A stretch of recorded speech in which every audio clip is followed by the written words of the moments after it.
Hey guys, welcome back to the shop. I'm going to be doing something just a little bit different today.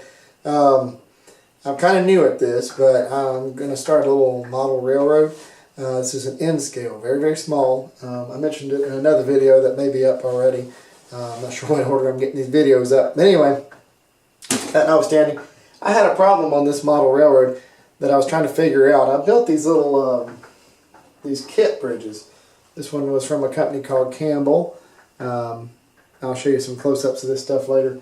And another one was from a company called Hunterline. They're very small, and I'll show you some close-ups of these guys here in just a minute. But this is one of the bridges, and this is the other. And the bridges had these things, these parts that go through them for the rails to go on. These little ties here, stringer assemblies, whatever you want to call them. I was trying to figure out how to attach the rails directly to this, because it was going to look a lot better with the rails attached directly to this instead of putting the plastic ties over top of this from the track. So what I'm going to show you is how I managed to do that, because what I'm using is flex track, which is very, very flexible stuff here. It bends really easy. And so when you take the ties off, the plastic ties off, how do you keep the rails from spreading apart or getting too close? That was what had me really thinking hard, because if you get them out one way or the other, you're going to have major problems with your trains running when they hit that bridge, and you're going to just be a mess. So I didn't want to get into that. But anyway, I'm going to show you how I solved that problem, and I did it with the other one, and I'll show you that in just a second. So hang on, and here we go. Okay, guys.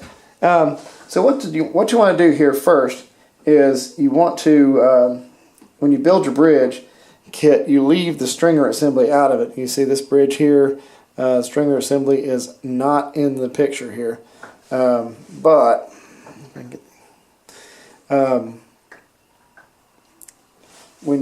this is the stringer assembly that goes with it here, and it's not glued on there, but you see how it goes in there, just kind of loosely on there.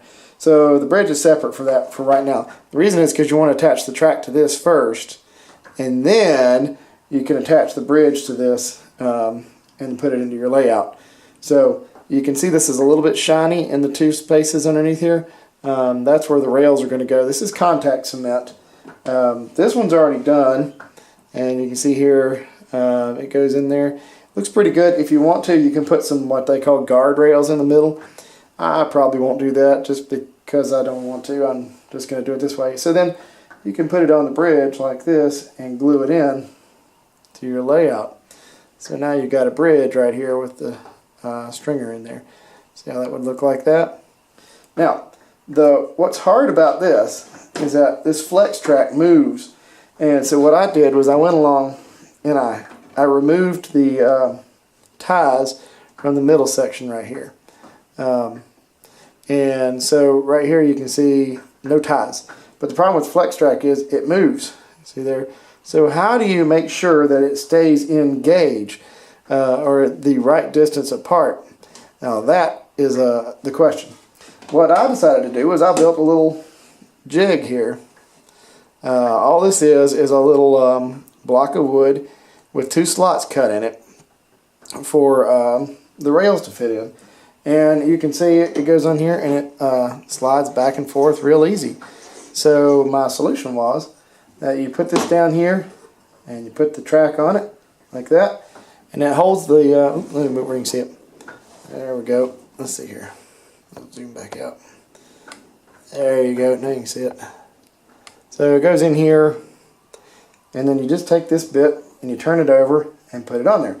Because when you use the contact cement, you put some on each surface and you let it dry for 15 minutes, and I got another 5 minutes on this one, and then I'll put it on.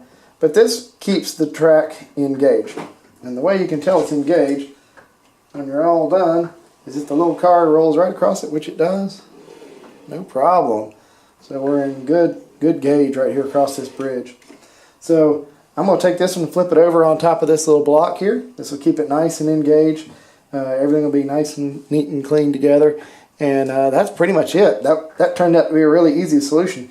I used some cutters here, like these Xuron cutters, to cut the bottom off of the ties. Just have to be careful, don't cut the rail.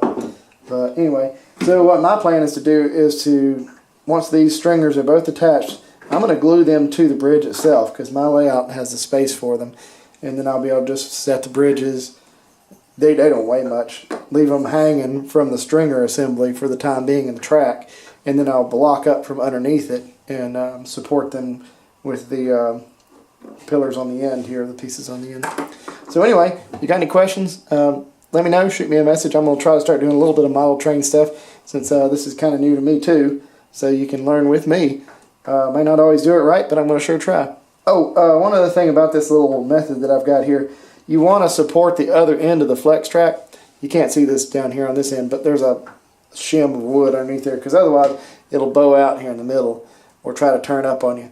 So if you support it, it'll do it. Now, when I cut those slots, all I did was I took a marking gauge, and this is marking gauge right here, and I set these two teeth to the width of the end scale rail, and then I just scribed along it really good, made some really nice deep lines, and then very carefully I put it in a vise and cut it with my back saw here.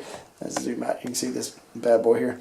This is an 1840s Taylor & Son that I've filed for rip cut. So it would be called a tenon saw now. It's a big old sucker, and it's very, very old, but it's very heavy and it works really well. And it just happened that it was the perfect kerf, so the thickness that it cut, or the groove it cut was perfect for the track to go in.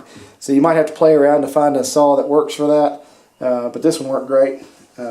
So give it a try. It's scrap wood. This is block is scrap wood. Give it a try and see. All right. Thanks a lot, folks. Have a great